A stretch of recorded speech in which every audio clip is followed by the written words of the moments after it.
নমস্কার।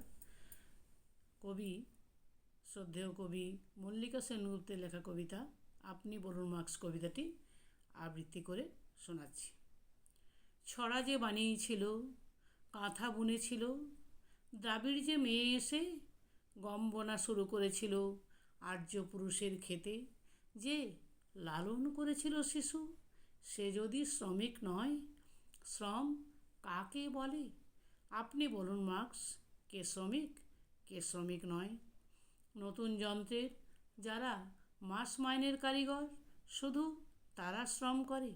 শিল্পযুগ যাকে বস্তি উপহার দিল, সেই শ্রমিক গৃহিণী প্রতিদিন জল তোলে, ঘর মোছে, খাবার বানায়।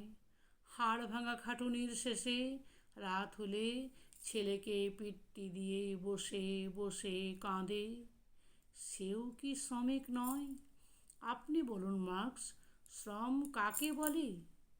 গৃহশ্রমে মজুরি হয় না বলে মেয়েগুলি শুধু ঘরে বসে বিপ্লবীর ভাত রেঁধে দেবে, আর কমরেড শুধু যার হাতে কাস্তে হাতুড়ি।